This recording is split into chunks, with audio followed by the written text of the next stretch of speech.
melanjutkan pembahasan tentang neraka yang disediakan oleh Allah Jalla wa'ala bagi orang-orang yang berdosa, di mana masing-masing pintu neraka yang berjumlah 7 itu akan dimasuki oleh orang yang memiliki dosa-dosa.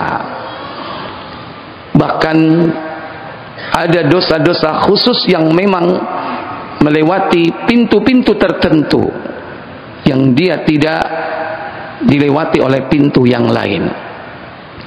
Akan tetapi semua pintu itu dilewati oleh orang-orang yang berdosa, karena setiap dosa itu akan membawa kepada ancaman siksa, dan tidak ada siksa di akhirat ketika manusia itu tidak diampuni oleh Allah Jalla wa'ala, melainkan siksa itu adalah neraka.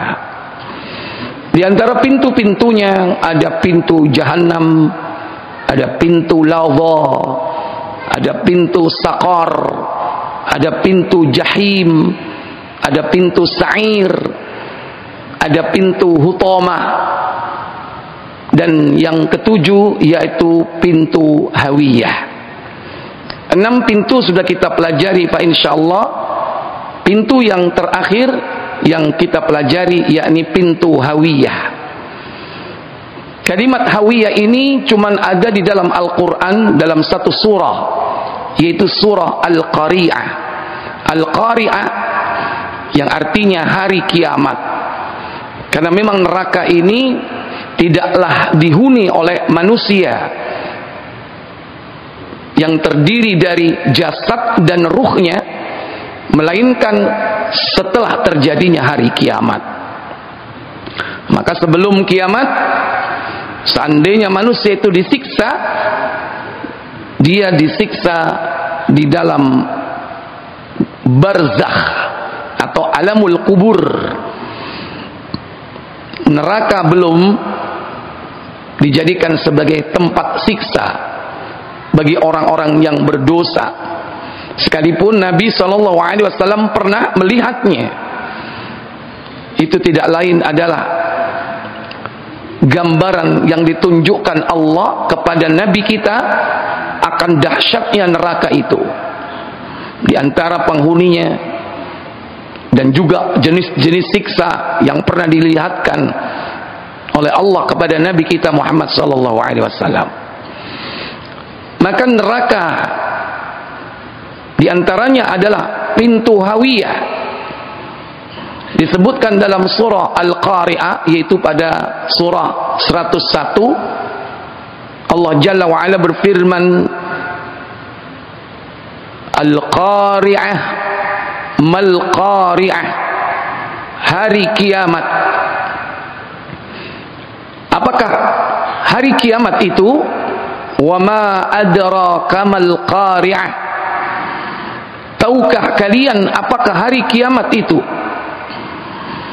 Kemudian Allah Jalla wa'ala dalam ayat berikutnya menggambarkan betapa dahsyatnya hari kiamat itu.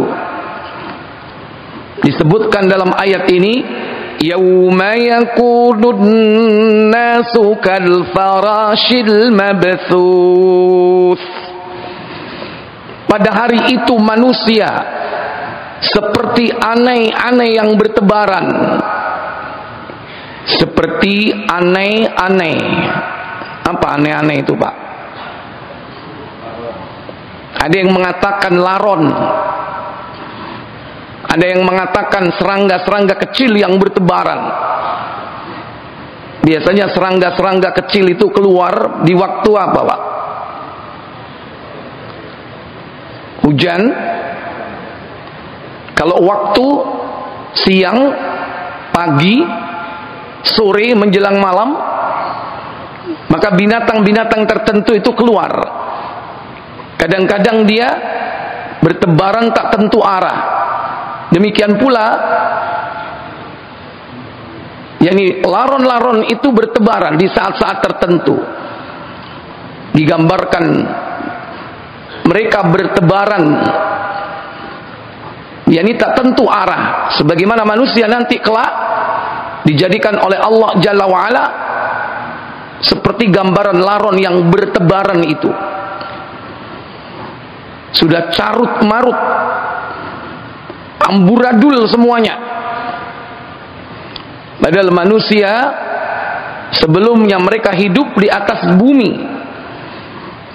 yang terhampar, dia bisa berjalan di atasnya. Tapi ketika hari kiamat itu, manusia seakan-akan bertebaran, padahal dia tidak punya sayap, tapi dia bisa terbang tak tentu arah, karena Allah jadikan bumi hancur lebur. Pada saat itu dibenturkan antara planet yang satu dengan planet yang lain, termasuk bumi.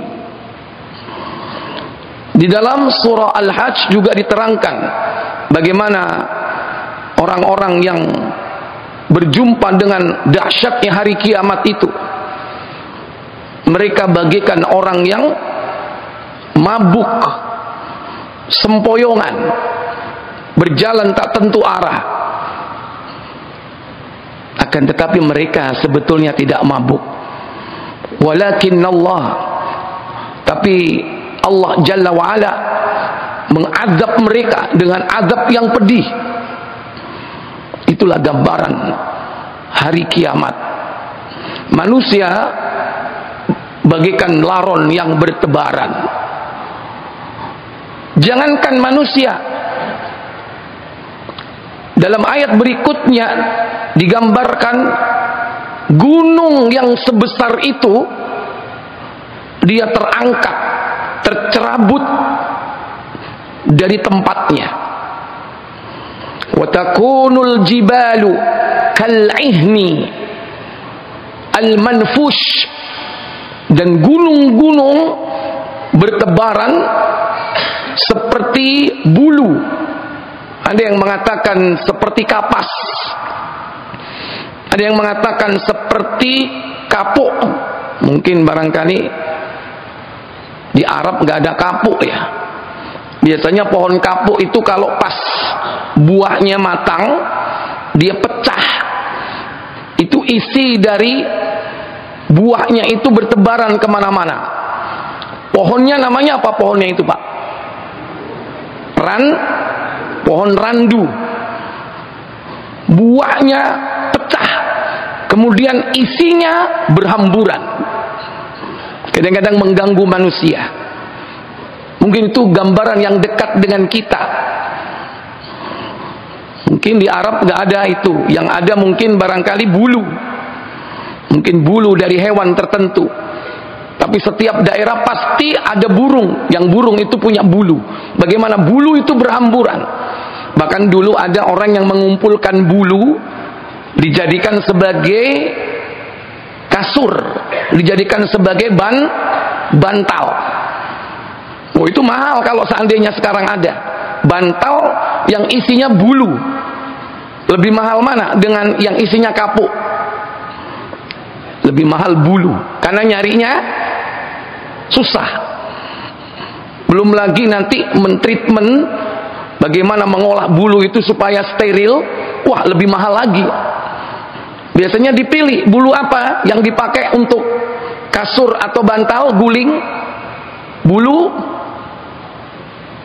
Bulu apa, Pak? Katanya kurang ono sing duwe katanya. Bulu yang mahal itu bulu angsa. Bulu angsa yang putih itu. Lah, itu seandainya kita bedah yang namanya kasurnya, maka bulu itu akan berhamburan, amburadul semuanya. Makanya disebut di sini al-manfush, diserap dalam bahasa kita menjadi mampus. Mampus itu artinya amburadul ya. Sampai orang bilang mampus lu, itu maksudnya amburadul, berserakan, bertaburan. Nah, gunung digambarkan seperti itu, dicabut oleh Allah Jalla wa'ala. Padahal Allah dulu menancapkan gunung itu pada saat Allah menciptakan bumi. Setelah bumi itu dicipta, yaitu pada hari Ahad, pada hari Sabat atau Sabtu, baru pada hari Ahad ditancapkanlah gunung. Dalam sebuah riwayat yang terdapat dalam Sahih Muslim, bersumber dari sahabat Abu Hurairah radhiyallahu taala anhu, bahwasanya Nabi SAW ketika itu memegang tangannya, lalu beliau bersabda, Allah Azza wa Jalla khalaqat turab khalaqal arda yaumas sabti, diciptakan bumi tanah itu pada hari Sabat atau hari Sabtu. Wa khalaqal jibala yaumal ahad, dan diciptakan gunung yakni pada hari Ahad. Gunung ditancapkan tentu setelah ada medianya. Medianya adalah apa? Bumi. Makanya fungsi gunung itu adalah sebagai apa? Sebagai pasak bumi. Bukan pasak bumi obatmu duduk. Ya, pasak bumi itu berarti paku bumi. Makanya bumi itu kokoh. Kenapa? Karena ada pasaknya. Apa pasaknya? Pakunya yaitu gunung. Ditancapkan di hari Ahad. Tentu jika pasak ini dicabut oleh Allah, diterbangkan oleh Allah, dilepaskan dari bumi, bumi akan goyah. Dan itu nanti akan dicabut oleh Allah semua gunung itu, diterbangkan semuanya. Makanya surah Al-Qari'ah ini dahsyat sekali. Orang-orang Arab Quraisy ketika mendengarkan ayat itu mereka takjub. Sebetulnya mereka beriman dalam hati kecilnya, tapi tercover oleh kesombongannya, sehingga dia tidak mau beriman kepada Nabi. Karena mereka dekat sekali hidupnya dengan gunung-gunung. Antum kalau pergi ke Saudi, mungkin waktu umroh, antara Mekah dan Madinah, mungkin ketika dari Madinah ke Mekah, berapa gunung yang antum lihat? Kalau bisa ngitung oleh hadiah. Banyak sekali gunung. Beda dengan tempat antum di sini, jarang gunung, paling gunung pegat. Mereka gunung pegat sing dukur gunung apa? Gunung Semeru, gunung Arjuna, sedikit. Kadang-kadang nggak kelihatan. Kalau di sana kelihatan dengan jelas. Gunung-gunung itu sepanjang perjalanan kita dari Mekah, Madinah, Madinah, Mekah. Sehingga ketika ayat ini disampaikan, yauma yakunun nasu kal farashil mabthuth wa takunul jibalu kal ihnil manfush, mereka bisa gambarkan, bisa bayangkan bagaimana dahsyatnya hari kiamat waktu itu. Ketika nanti terjadi, gunung-gunung semua itu diterbangkan oleh Allah ke langit. Sementara yang mengucapkan kalimat ini as-sadiqul masduq, orang yang benar dan dibenarkan perkataannya. Dia adalah Muhammad bin Abdullah Al-Amin, orang yang belum pernah berdusta seumur hidupnya.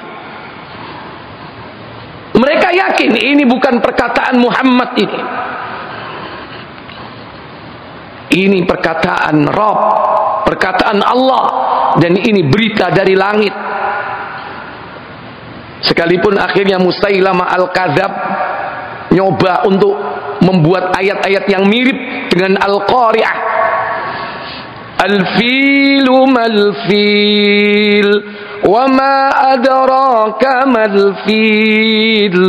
Al-filu hayawanun kabir wa ainun saghir wa urtumun tawil. Gajah. Apakah gajah itu? Dan tahukah kalian apakah gajah itu? Al-filu hayawanun kabir. Gajah binatang yang amat besar.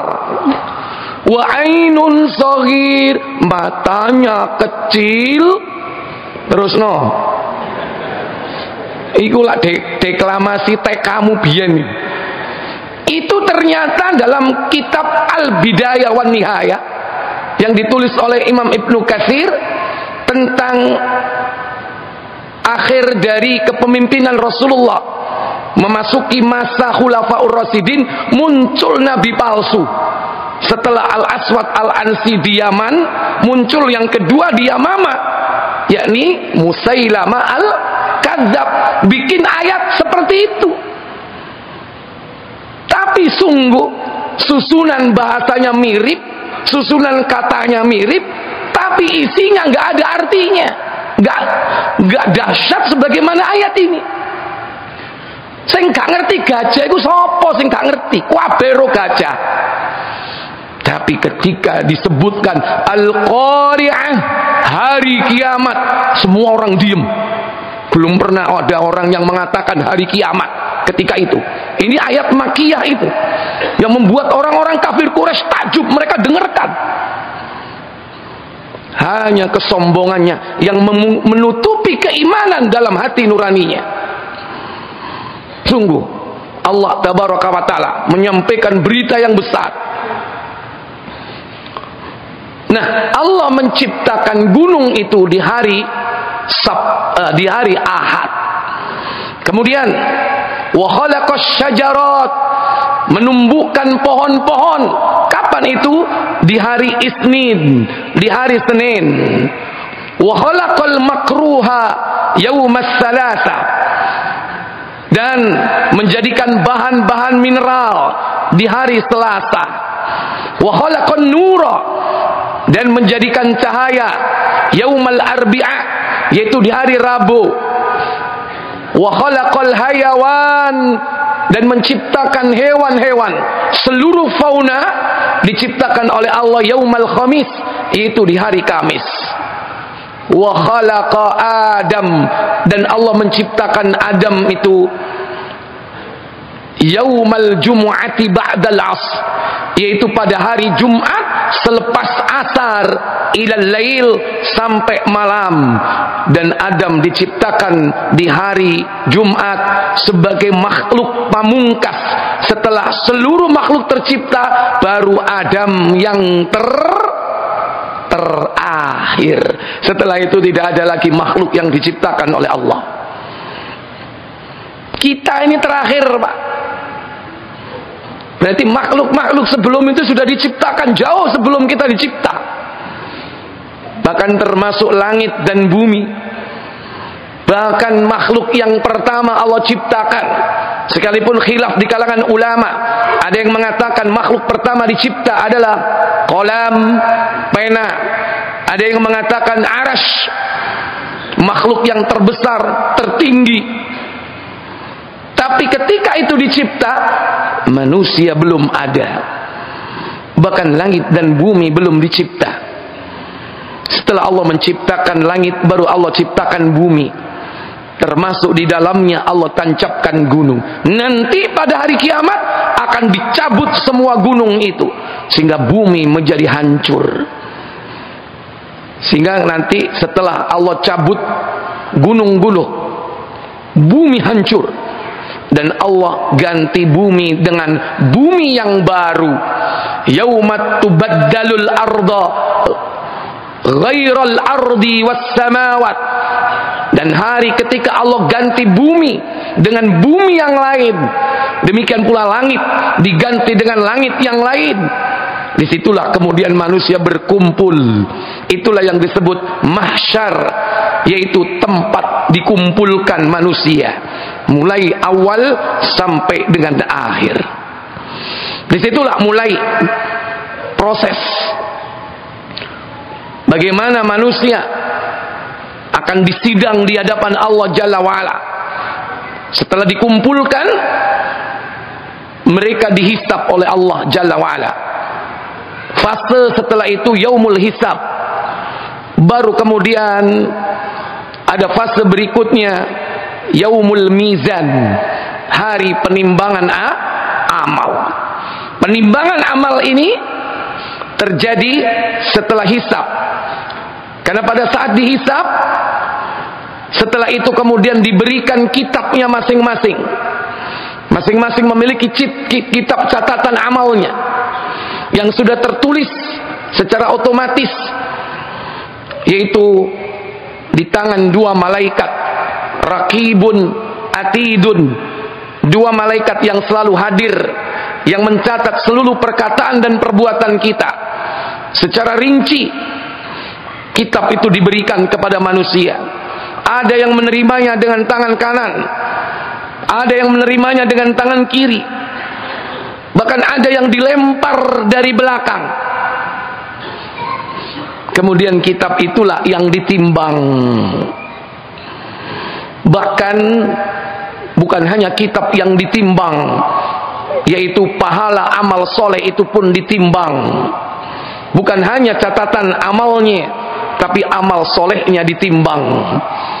Karena pahala amal soleh itu akan diwujudkan secara konkret. Maka siapa yang sholat jenazah, dia mendapatkan pahala 1 qirat, yaitu pahala segede gunung Uhud. Sekarang antum belum melihatnya. Nanti di saat Allah mewujudkan pahala-pahala amal itu secara konkret, antum nanti akan melihat pahala sebesar gunung Uhud. Itu baru sholat jenazah, belum mengantarkan jenazah. Berapa kali seumur hidup kita melakukan itu, berkirot-kirot, dan antum akan melihatnya dengan nyata. Sekarang melihatnya atau tidak? Enak mana di dunia ini? Pahala diwujudkan konkret atau abstrak? Hah? Konkret atau abstrak?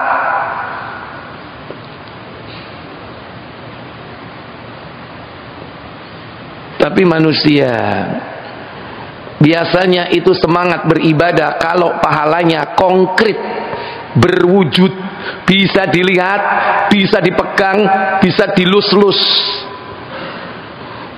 Seandainya nanti namiro, setiap orang yang sholat berjamaah dikasih kupon, dikumpulkan kuponnya, 1 bulan diundi, door prize-nya mobil baru, mobilnya dipajang di depan, di atas panggung, di bawah terop.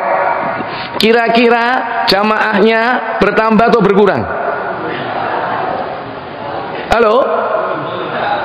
Bertambah. Sholat subuh rame atau tidak? Kayak sholat apa? Saya tanya, sholat subuh ini ten ngriki pinten sop? Pak Haji, sop depan penuh, gak gelem ngomong. Ngomong penuh tapi saya ngarep tok. Seandainya ada door prize ditaruh di depan, pasti orang berduyun-duyun. Wah, ini waktunya undian ini. Kumpulkan semua nanti diundi. Kalau ada mungkin pahala konkret seperti itu, pasti dia akan datang. Padahal sholat subuh, kata Nabi, seandainya orang-orang munafik tahu pahala sholat subuh, niscaya dia akan datang dengan merangkak. Direwangi berangkang masih teko mantup. Budal jambiro itu. Kalau tahu besarnya pahala sholat subuh, tapi masalahnya adalah karena pahala itu tidak tampak, disitulah letak iman. Iman manusia diuji. Makanya semua berawal dari apa? Yu'minuna bil ghaibi, percaya kepada yang gaib. Sebelum wa yuqimunas shalah wa mimma razaqnahum yunfikun, sebelum infak di jalan Allah, baik zakat, sedekah, sebelum orang sholat, semua diawali dengan apa? Beriman kepada yang gaib. Beriman kepada yang gaib, beriman kepada Allah, kepada yang gaib, hari kiamat, kepada yang gaib apa? Pahala amal soleh. Pahala itu gaib atau tidak? Gaib. Gak kletok, gak kelihatan. nanti saatnya Allah wujudkan dengan konkret pahala itu, sehingga Al-Quran pun pahalanya akan datang berwujud konkret. Jadi apa? Sekalipun secara umum Nabi mengatakan Iqra'ul Quran, bacalah olehmu Al-Quran, fa innahu ya'ti yaumal qiyamah, karena dia akan datang di hari kiamat, syafi'an li ashabih, memberikan syafaat bagi para pembacanya.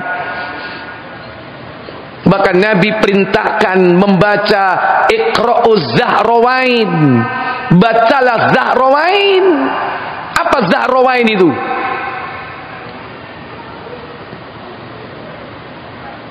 Halo, apa Zahrawain? Ngacung ono dor presi iki Pak, dor presi enten.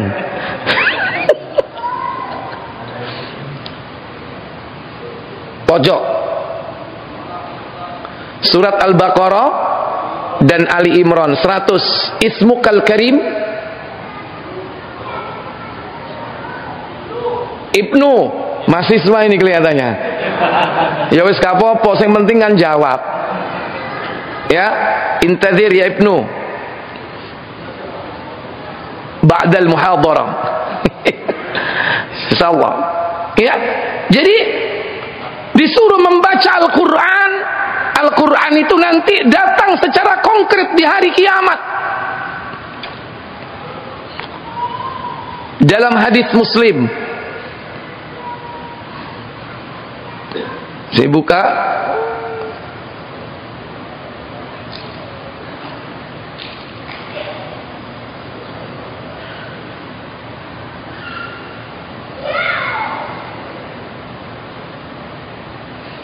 nomor 771.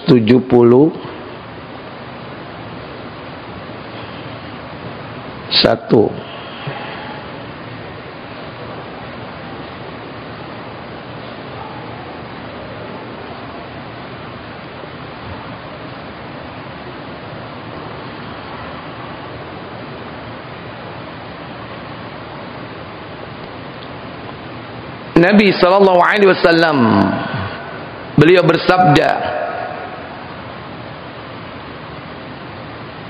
Iqra'uz Zahrawain, bacalah Zahrawain, yaitu suratul Baqarah wa Ali Imran. Surah Al-Baqarah dan Ali Imran. Nanti keduanya akan datang pada hari kiamat ghamamain, seperti dua tumpuk awan yang menaungi para pembacanya. Al-Baqarah, Ali Imran, jadi awan yang menaungi. Yauma la zilla illa zillu, di hari ketika tidak ada naungan kecuali naungan Allah. Di antara naungan Allah itu bagi para pengamal Al-Quran, khususnya Al-Baqarah dan Ali Imran, iki surat sing dawa-dawa iki, yaitu dia akan dinaungi atau menjadi burung. Burung, dua kelompok burung ini membuat formasi untuk membela para pembacanya. Makanya nek pecinta manuk, sampean amalno Al-Baqarah dan Ali Imran, sampean kok nang akhirat duwe manuk, bahkan manukmu membelamu. Tapi bisa jadi pecinta manuk di dunia, pecinta burung di dunia, bisa jadi dia akan dituntut oleh burungnya gara-gara telatnya ima sampai mati, sampai dituntut sama burung nanti. Tapi ada burung-burung yang membela kita. Apa itu? Pahala baca Al-Quran yang diwujudkan konkret, yang bisa kita lihat. Bahkan yang lebih penting adalah membela kita. Jadi ada kitab catatan amal, ada pahala yang diwujudkan bentuk nyata, konkret. Bahkan nanti ada yang ditimbang, yaitu apa? Bobot berat tubuh orang yang beramal itu. Seperti Abdullah bin Mas'ud radhiyallahu taala anhu, Ketika diperintah oleh Rasul naik ke atas pohon, sahabat yang lain mengatakan, "Cek cili betise." Diguyu-guyu. Karena betis Abdullah bin Mas'ud krempeng cili. Rasul mendengar ucapan sahabat yang lain seperti itu, beliau tidak senang, bahkan bisa dikatakan marah. Apa yang kau katakan dan kau ketawakan? Betis Abdullah bin Mas'ud ini lebih berat dari gunung Uhud di timbangan di hari kiamat.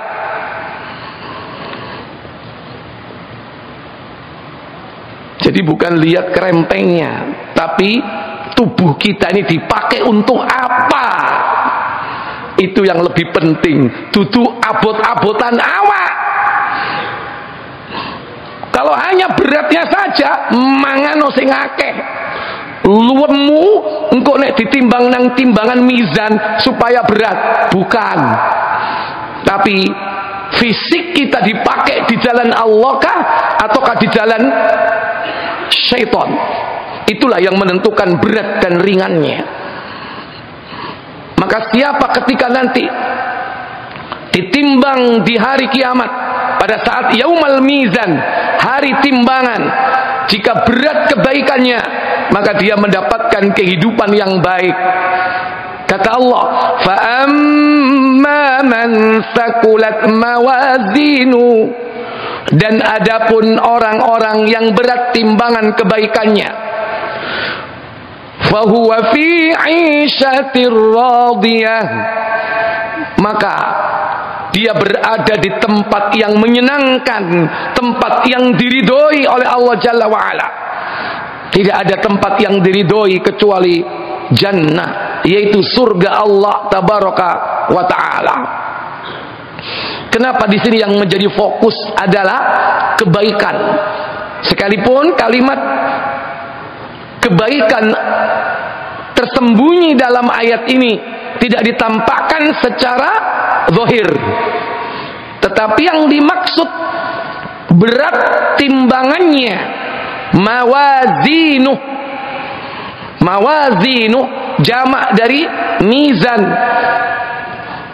artinya yang ditimbang itu banyak, baik jenis amalnya, bermacam-macam amal, demikian pula jumlahnya. Dalam satu jenis amal jumlahnya banyak, ditambah lagi dengan kualitasnya. Kualitas amalnya ada 3, jenisnya banyak, jumlahnya banyak, kualitasnya tinggi. Ada 3 aspek. Jenisnya banyak,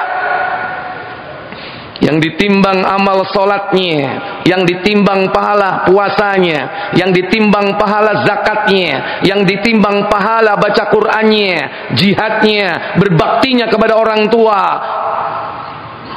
Banyak sekali amal-amal ibadah yang ditimbang itu. Maka disebutkan dalam ayat ini, yaitu secara jamak, karena banyaknya amal soleh. Demikian pula jumlahnya. Maka silakan memperbanyak, yakni amal ibadah. Makanya Nabi SAW mengatakan, alaikum bikasratis sujud, hendaklah kalian memperbanyak sujud. Maksudnya apa? Memperbanyak solat. Solat yang bagaimana? Solat sunnah. Nek solat wajib ojo ditambahi rek, cukup 17 kan gak popo. Sholat kan api, tak tambahi genep dadi 20, boleh nggak? Nggak boleh kalau yang wajib. Yang dimaksud alaikum bikasratis sujud, perbanyaklah oleh kalian sujud, yaitu apa? Perbanyaklah sholat sunnah. Silakan. Afdhalus shalah ba'dal fariḍah, sebaik-baik salat setelah fardu salatul lail, salat malam. Silakan diperbanyak salat malam. Ini baru jenis salat yang dilakukan di malam hari. Jika dilakukan setelah bangun tidur, tahajud namanya. Jika tidak, maka dia kembali kepada asalnya, yaitu salatul lail, salat yang dilakukan di malam hari. Setelah isya, sebelum fajar, silakan. Salatul lail masna masna, salat malam 2 rakaat, 2 rakaat, 2 rakaat, tanpa batas. Kalau khawatir menjelang subuh, tutuplah dengan witir sekalipun 1 rakaat. Itulah sunnah qauliyah, sunnah ucapan Nabi. Adapun sunnah fi'liyah, melaksanakan salat malam sebagaimana apa yang dikerjakan Nabi. Nabi tidak pernah lebih dari 11 atau 13 rakaat, baik dalam Ramadan atau di luar Ramadan. Itu fi'liyah, perbuatan Nabi. Tapi Nabi sendiri mengucapkan salat malam 2 rakaat, 2 rakaat, tidak ada batas. Maka silakan yang mencukupkan dengan 11, mencukupkan dengan 13. Tapi antum juga dibebaskan mau sholat sakatoke. Fattakullaha mastata'tum, bertakwa kepada Allah sesuai kemampuan. Makanya para ulama membolehkan sholat lebih dari itu. Itu yang dimaksud memperbanyak sujud. Duduk gawe sujud dewe. Sujud dalam Islam itu jelas. Sujud dalam sholat setiap rakaat berapa? 2 kali. Sujud di dalam sholat ada yang namanya sujud syahwi. Ada syariatnya, ada tuntunannya. Jika kalian mungkin ragu dalam perkara wajibnya sholat, diantaranya ragu dalam rakaat, maka cari hitungan terkecil dari hitungan yang meragukan. Antara 3 dan 4, maka berapa yang diambil? 3. Ambil hitungan yang terkecil. Seandainya lebih, tidak masalah. Yang penting jangan sampai kurang. Itu sujud syahwi, dilakukan berangkaian dengan sholat. Ada lagi sujud tilawah. Sujud tilawah ketika kau mendengarkan ayat-ayat sajadah, kau bersujud, atau kau mengikuti imam bersujud, ikuti sujud tilawahnya. Sekalipun imam membaca surah sajadah, tetapi ketika dia tidak bersujud, odok sujud dewe, tetap ikut imam. Wasjud waqtarib, sajadah atau bukan? Imamnya gak sujud, ojo sujud dewe. Ngenteni imam sujud apa enggak? Itu syariat. Ada lagi sujud yang terakhir, sujud syukur. Ketika kau mendapatkan nikmat yang luar biasa, lama kau dirantau, pengen pulang ke kampung. Ketika kau sampai di kampung, kau bersyukur bisa kembali bertemu dengan karib kerabat. Bersyukur yang luar biasa. Maka jangan buat sujud-sujud lain. Kadang-kadang kalau gawe ini mari sholat sujud, mari ngono nyingkir. Ditakoki kon sujud apa iku? Wis pokoke sujud, niru sapa? Katanya sujud syukur. Lu habis dapat nikmat ta yang luar biasa. Lu ndak, saya tadi bisa sholat, saya sujud syukur. Ini tidak ada tuntunan. Lu saya kan tiap hari dapat nikmat makan, nikmat minum. Yo sujud to mari ngono, mari mangan sujud, mari ngombe sujud, mari teko jeding sujud terus. Enggak ada tuntunan seperti itu. Jadi ini memperbanyak sujud, yaitu memperbanyak salat sunnah.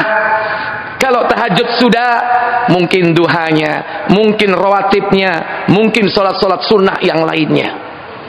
Nah ini, fokus kepada kebaikan. Karena Allah tidak mengatakan barang siapa yang berat timbangan keburukannya.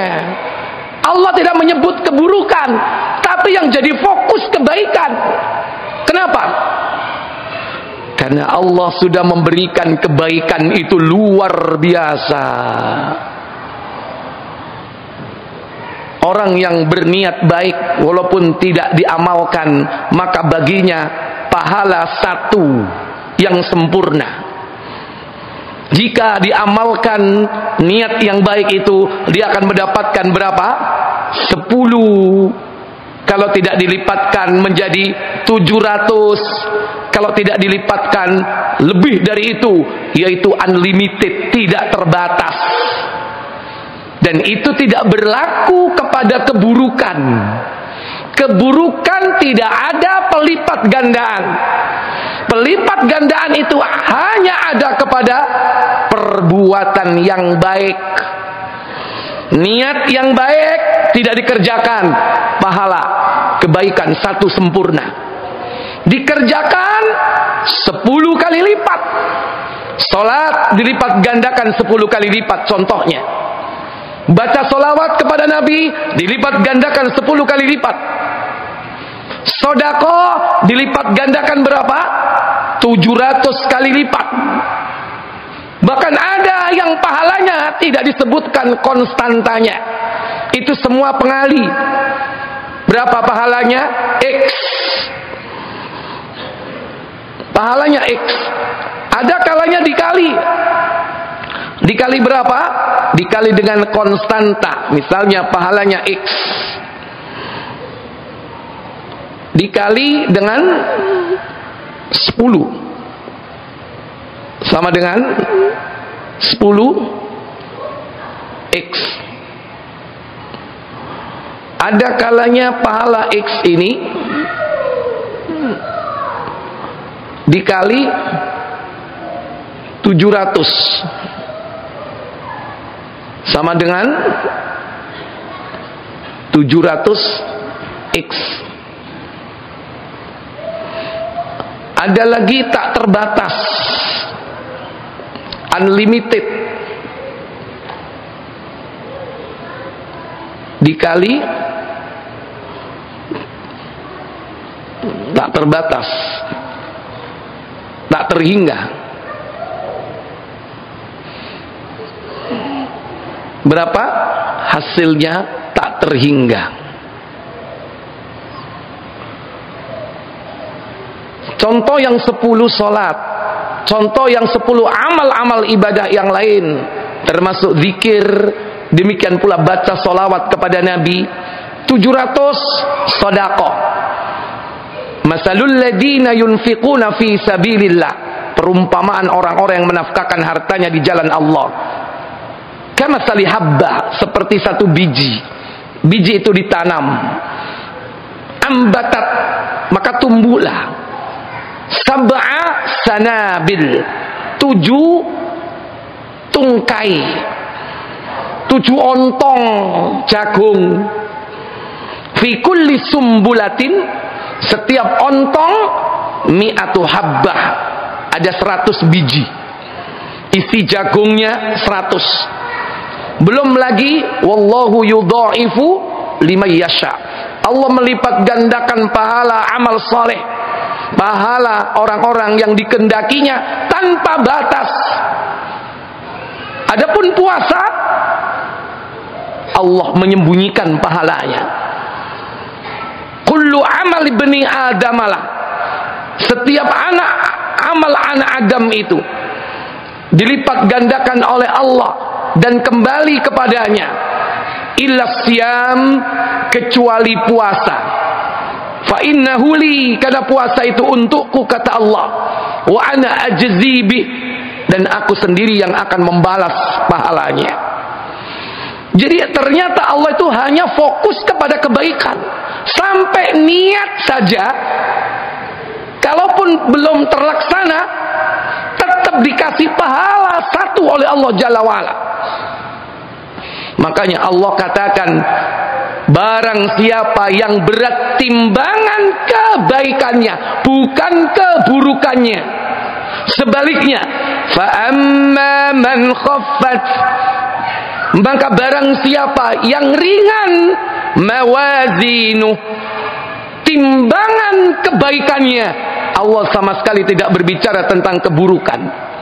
Walaupun mafhum mukhalafah, pengertian terbaliknya adalah jika yang berat kebaikan berarti keburukannya apa? Ringan. Jika ringan kebaikan berarti keburukannya apa? Berat. Tapi Bapak Ibu Saudara sekalian, kalau ada orang yang berat, yang ringan timbangan kebaikannya, ringan, berarti ada banyak kemungkinan. Satu, dia tidak beramal. Dia tidak beramal. Kenapa? Padahal amal itu dilipat gandakan, kok sampai kebaikannya ringan. Satu beramal dilipatkan 10. Satu kali beramal dilipat gandakan 700. Bahkan tak terbatas. Tapi kok bisa ringan? Berarti orang ini kurang amalnya, tidak beramal soleh. Kemungkinan yang kedua, dia beramal soleh, tapi kenapa kok ringan timbangan kebaikannya? Berarti timbangan keburukannya lebih berat. Berarti orang ini banyak berbuat maksiat. Mestinya lebih banyak kebaikannya, tapi kenapa kok bisa dikejar? Kok bisa keburukannya ini lebih berat?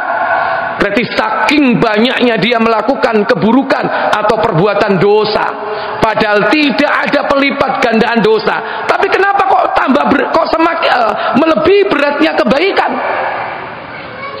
Ini yang kemungkinan kedua. Kemungkinan ketiga, kenapa kok sampai ringan timbangan kebaikannya dan keburukannya, meskipun dilakukan hanya sedikit, tapi kenapa kok lebih berat? Kemungkinan pahala amal solehnya ini hangus. Apa yang menghancurkan semua itu? Yang menghancurkan pahala amal soleh itu adalah syirik dan riya.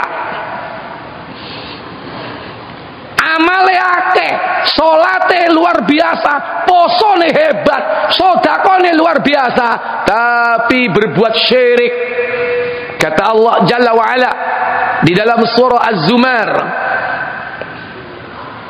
yaitu surah yang ke-39 pada ayat yang ke-65. وَلَقَدْ أُوحِيَ إِلَيْكَ وَإِلَى الَّذِينَ مِنْ قَبْلِكَ لَئِنْ أَشْرَكْتَ لَيَحْبَطَنَّ عَمَلُكَ وَلَتَكُونَنَّ مِنَ الْخَاسِرِينَ. Kata Allah Jalla wa'ala, dan sungguh telah diwahyukan kepadamu dan juga diwahyukan kepada nabi-nabi sebelummu, lain asyrakta, jika kau berbuat syirik, mempersekutukan Allah, la yahbatanna amaluk, niscaya akan hapus seluruh amalmu, wala takunanna minal khasirin, dan engkau termasuk orang yang rugi. Jangankan kita, Pak, ayat ini khitab pertama disampaikan oleh Allah kepada Nabi. Nabi saja diancam, jika kau berbuat syirik akan dihapus amalnya. Sekalipun amalnya banyak, habis semuanya, hangus. Itulah kenapa yang terjadi, fa amma man khaffat mawazinuhu, ringan timbangan kebaikannya. Kenapa? Timbangan kebaikannya banyak, tapi hancur lebur hanya karena berbuat apa? Syirik. Hati-hati. Kadang kita berbuat syirik, kita anggap biasa. Dianggap itu sesuatu yang dituntunkan di dalam Islam. Padahal tidak ada tuntunan meminta-minta di kuburan keramat siapapun dia. Orang pada umumnya menganggap itu lumrah, biasa. Tapi itu adalah kesyirikan, meminta kepada selain Allah, menjadikan selain Allah sebagai perantara untuk berdoa, meminta kepada Allah Jalla wa'ala. Hancur bisa pahala semua. Yang kita harapkan nanti di akhirat habis. kemungkinan terakhir. Kenapa kok ringan timbangan kebaikannya? Mungkin dia berbuat zalim kepada saudara sesama muslim.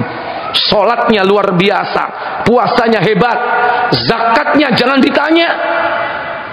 Tapi semuanya hancur gara-gara apa? Dia mendolimi saudara-saudaranya yang belum diselesaikan sebelum kematiannya. Itulah orang-orang yang bangkrut nanti di akhirat. Sehingga Allah tabaraka wa ta'ala menjadikan dia sebagai penghuni neraka, karena dia dicampakkan oleh Allah ke dalam neraka. Nabi sallallahu alaihi wasallam ketika itu bertanya kepada sahabat, "Atadruna mal muflis?" Tahukah kalian apa yang dimaksud bangkrut, pailit? Sahabat berkata, "Al muflis fina man la dirhaman wala mata'." Orang yang bangkrut di kalangan kita adalah orang yang tidak punya dinar, dirham, uang, bahkan tidak punya perhiasan, al-mata', tidak punya apa-apa.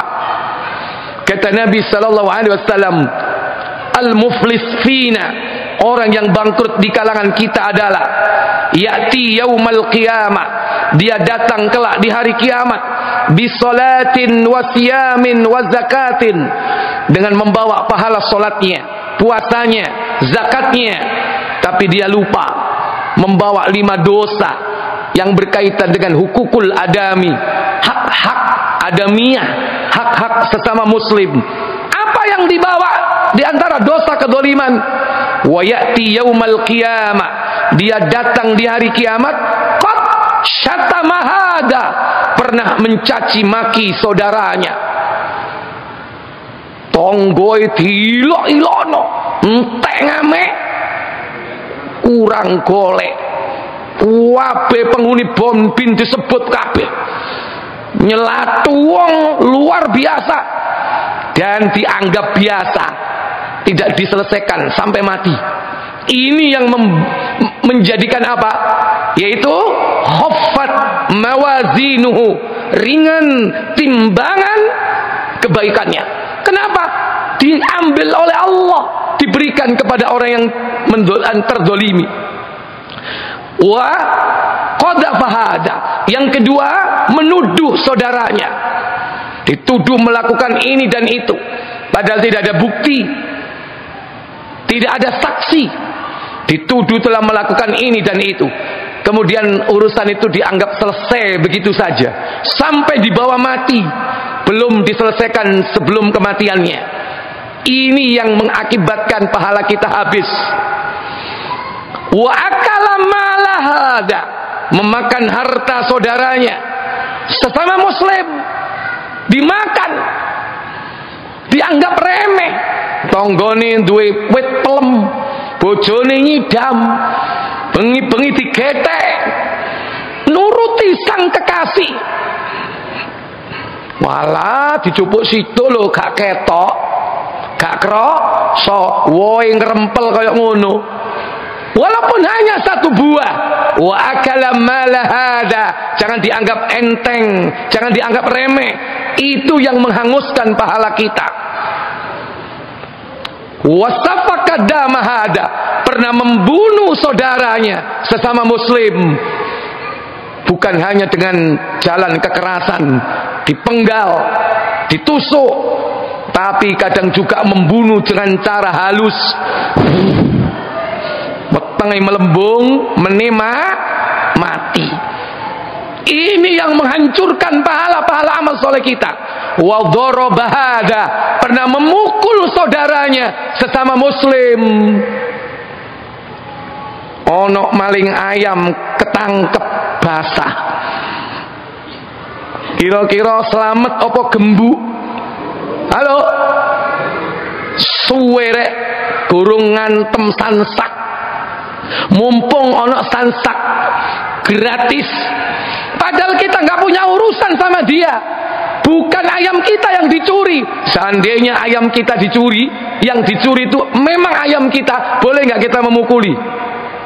Halo, nggak boleh. Memukul itu bagian dari eksekusi. Hukuman itu dijatuhkan atas keputusan hakim. Lah ente gak melo-melo, tepai gerek maling sandal nang namiroi. Kecekel tak gembukno sak doronge dikekno nang polisi, wis tantemi ngomong dorong teko polisi. Antum berapa kali memukul? Padahal itu saudaranya sesama muslim. Mungkin dia nyolong sandal bukan untuk memperkaya diri. Bisa jadi nyolong ayam, nyolong sandal, gawe gandel weteng karena lapar perutnya. Tapi kadang bukan hanya gembuk, kadang ada yang sampai mati. Maling motor ketangkep, diapakan? Bukan hanya dipukuli, bahkan ada yang dibakar hidup-hidup. Wal iyadu billah. Kalau antum ikut serta di situ, kena hadis ini. Apa yang terjadi? Wa ya'khudhu hada min hasanati wa hada min hasanati.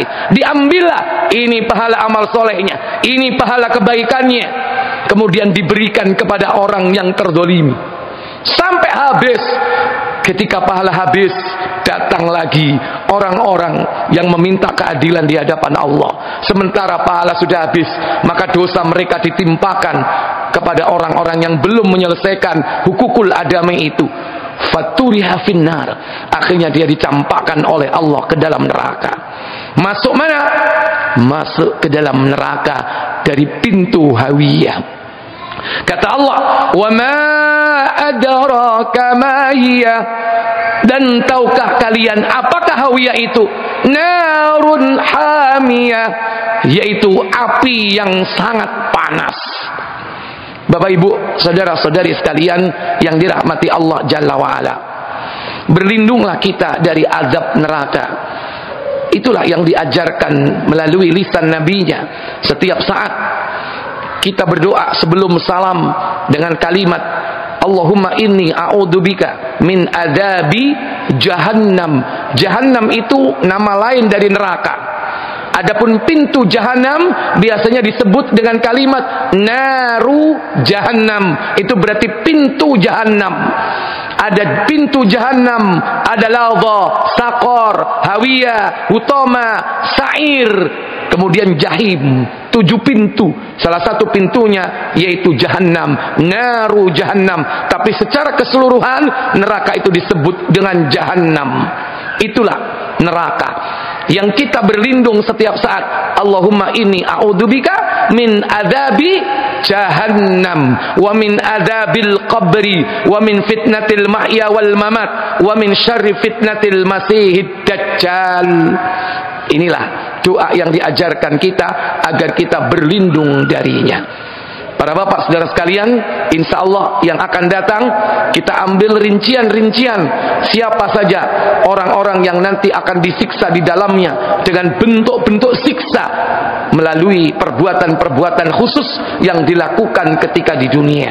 Semoga dengan cara inilah kita semakin takut kepada Allah dan semakin sering meminta perlindungan kepada Allah agar jangan dicampakkan oleh Allah ke dalamnya. Semoga bermanfaat kajian kita malam ini. Kita tutup dengan kafarat majlis.